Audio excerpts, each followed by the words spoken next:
Bonsoir à tous, il est 18h, voici les titres de votre journal. Nous assistons au dernier jour du mois de Ramadan. Ces derniers jours coïncident avec Laylat al-Qadr, une nuit mieux que 1000 mois. L'occasion pour nous d'évoquer les valeurs de la nuit du destin qui se répètent une seule fois par an.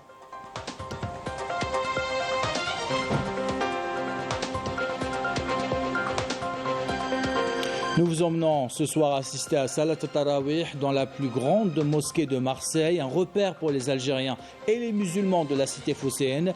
Leila Benasser a interviewé les membres de la communauté algérienne. Nous écouterons leurs réactions. Elle nous décrit également l'ambiance sur place.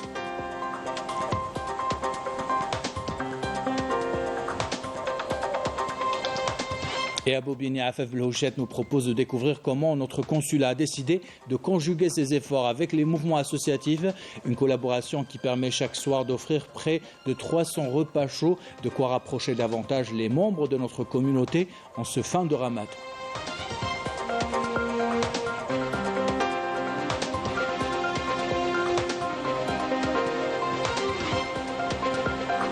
Les crimes de guerre et crimes contre l'humanité se poursuivent à Gaza. Le monde entier assiste au pire massacre depuis la Seconde Guerre mondiale. Plus de 50 Palestiniens sont tombés en martyrs ces dernières 24 heures. Voilà pour les titres, bienvenue à tous. C'est la dernière semaine du mois de Ramadan. Ce mois sacré compte une nuit particulière, Laylat al-Qadr, la nuit du destin pour tous les musulmans. Laylat al-Qadr représente une opportunité pour implorer le pardon du Tout-Puissant. Laylat al-Qadr, paix et salut jusqu'à l'apparition de l'aube. Évocation ce soir avec Mejda Jahmoud.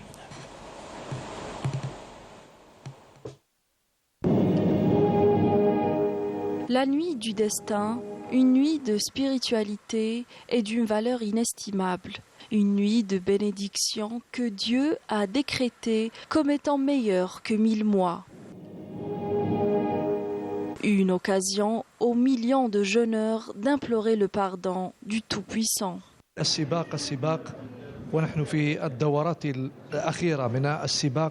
Durant les 10 derniers jours de Ramadan, nous attendons la nuit du destin. Les musulmans doublent les bonnes actions et aspirent à être récompensés par Allah. Tous ceux qui accomplissent le Ramadan avec foi et prient la nuit du destin avec sincérité, leurs péchés seront pardonnés. Puisse Dieu, le Tout-Puissant, nous accorder sa miséricorde. La nuit la plus sainte du calendrier musulman est un rendez-vous capital pour tous les pratiquants. Les hasanats de la prière et de la récitation du Saint-Coran durant cette nuit représentent l'équivalent de 1000 mois, c'est-à-dire plus de 83 ans. Vivre cette nuit tout en espérant être récompensé, c'est une grande bénédiction de Dieu. Le plus important est la sincérité dans les prières cette nuit. La prière et les bonnes actions, même les plus modestes, pourront effacer vos péchés avec la volonté d'Allah. La miséricorde et la clémence du bon Dieu est plus grande durant cette nuit, et les cœurs sincères y trouvent tranquillité et proximité inégalable avec Allah.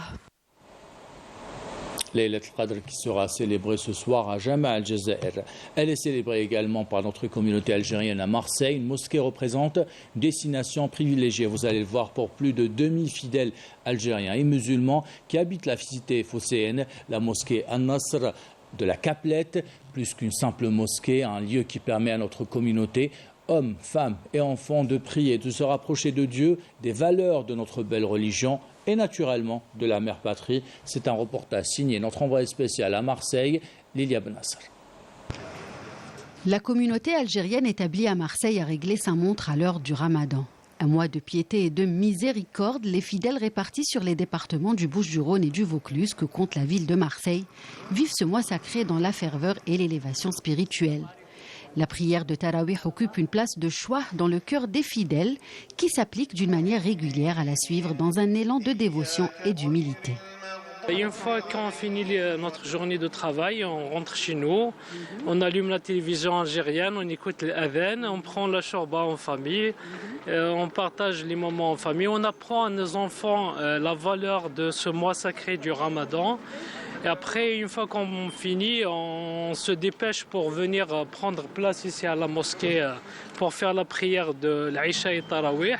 الحمد لله الذي أكرمنا بهذا المسجد هنا في مرسيليا هو من أول المساجد في مرسيليا من بين مؤسسيه الشيخ البشير رحمه الله يعني نتفكروه في هذه المناسبة والرحماني الحمد لله هذا فضل من الله أن لدينا مسجد هنا في مرسيليا والله الأجواء كأننا في الجزائر يعني والحمد لله. Chaque soir on vient faire la prière Tarawih. Mais vraiment un monde de fou. J'ai jamais vu un monde comme ça. C'est extraordinaire, regardez, dans la sérénité, ça se passe à merveille. Et tout le monde est concentré avec le mois de Ramadan, surtout les 10 derniers jours. C'est très important, il y a un monde vraiment extraordinaire. On vient tous les soirs, il y a du monde qui vient régulièrement, plus les week-ends que la semaine. Et voilà, ça fait plaisir de voir du monde, des femmes, des hommes, tout le monde est réuni pour faire Tarawih en ce mois de Ramadan. Tous les soirs, avec mon fils, ma femme et mes deux filles, on vient faire Tarawih. C'est super bien. Malheureusement, on a très peu de lieux de culte à Marseille, sachant qu'on a une population très importante. Et malheureusement, il n'y a pas assez de mosquées. On fait le Tarawih et après on rentre à la maison. D'accord, et tu viens avec qui? Mon père, ma mère et mes soeurs. Alhamdulillah, le Tarawih il se passe bien, le Ramadan se passe bien. Une grande pensée pour nos frères et sœurs palestiniens à Gaza et à Rafah aussi. On pense à eux, on prie pour eux, on fait des doha pour eux et voilà. Je viens tous les soirs à la mosquée de la Caplette à Marseille, tout le temps. Et machallah, il y a des bons prêches, il y a un bon imam. Les 72 lieux de culte accueillent de plus en plus de pratiquants en quête de piété et de miséricorde. Durant ce mois béni, on a reçu environ 2000 fidèles, hommes, femmes, enfants, tous unis, pour qu'ils puissent venir prier Salat Tarawih tous les soirs, surtout les jeunes. C'est une très grande fierté pour nous. Alhamdulillah, on organise donc les repas solidaires. On distribue près de 100 repas tous les jours, destinés aux plus démunis ainsi qu'aux étudiants. Et donc nous remercions infiniment donc l'État algérien pour ce geste envers la communauté marseillaise. Rappelant la noble mission de notre consulat général qui répond à l'idéal de communion et de solidarité, sans oublier l'apport de la Grande Mosquée de Paris et de ses lieux de culte répartis sur Marseille et leur rôle dans la diffusion des nobles lettres de l'islam, ainsi que les valeurs de tolérance et de fraternité. Et ces mêmes valeurs sont partagées par les Algériens de Bobigny. Arrêtons-nous ce soir sur cette initiative très appréciée par notre communauté. Notre consulat sur place a décidé de conjuguer ses efforts avec un collectif d'associations, notamment les associations AZ Solidarité Lueur d'Espoir. Le consulat offre les lieux. Les associations se chargent de préparer et de distribuer plus de 200 repas chaque soir. Un élan de solidarité qui ne fait que rapprocher davantage notre communauté. Correspondant signé à Faflouchet. Depuis le début du mois sacré ou presque, dès l'approche du Maghreb, le consulat d'Algérie à Bobigny se drape dans une ambiance tout autre que celle d'un lieu administratif. À l'intérieur, c'est une véritable ruche qui fait la course contre la montre en prévision de l'iftar collectif. Pour les étudiants algériens, pour les gens démunis qui n'ont pas des moyens ou ils n'ont pas de famille en France. Une performance quotidienne, fruit d'une intense collaboration entre le consul qui offre les lieux et un collectif d'associations qui offre les repas. Ensemble, ils assurent la logistique.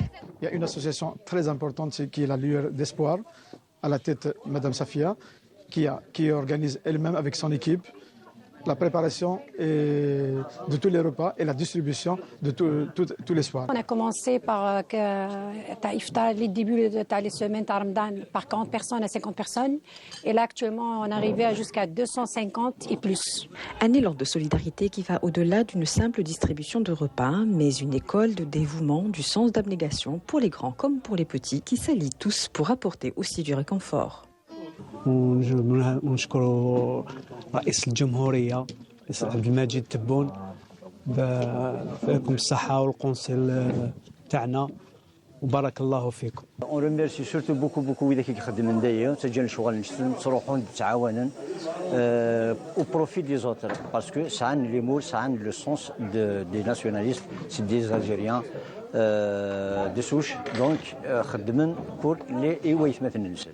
Avec près de 3000 repas assurés en ce mois, ce mouvement de solidarité est loin d'être conjoncturel. Il atteste surtout du niveau de confiance entre le consulat à Bobigny et les sociétés civiles, capables ensemble d'améliorer la vie quotidienne de leurs concitoyens.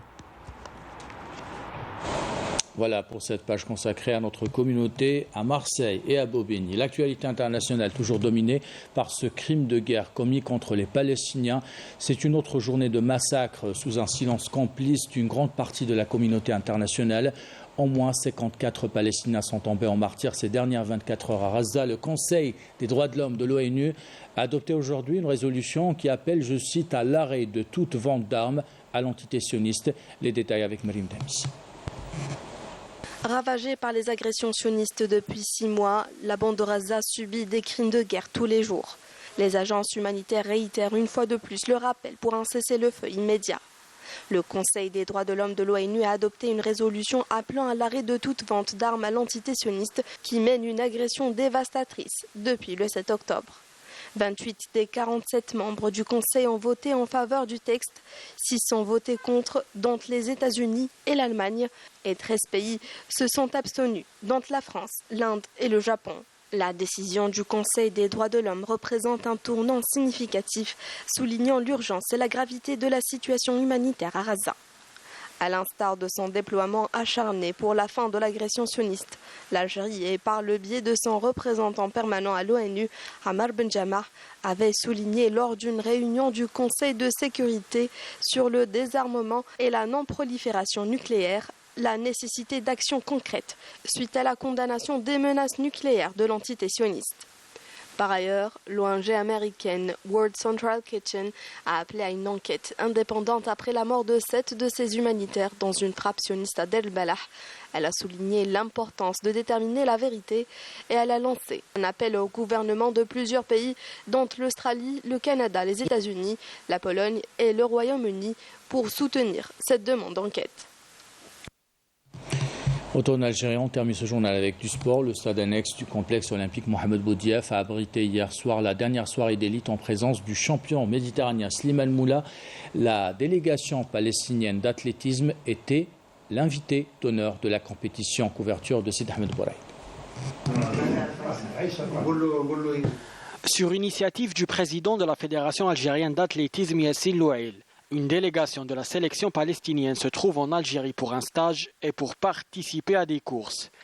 Une louable initiative appréciée par les concernés. Nous sommes ici chez nous avec nos amis frères algériens. L'Algérie est notre deuxième pays.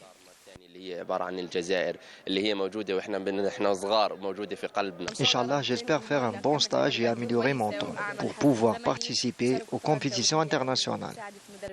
J'ai mon ami qui est président de fédération de Palestine d'athlétisme. Il m'a sollicité pour prendre en charge quelques athlètes. Mais je n'ai pas hésité à dire oui. Pour une période indéterminée. Donc ils sont là, Inch'Allah. Ils vont s'entraîner avec un entraîneur algérien, M. Harak Darraji. La soirée a été marquée par la participation de Slimane Moula à la course du 600 mètres. Une course qu'il remporte en 1 minute 15 secondes 11.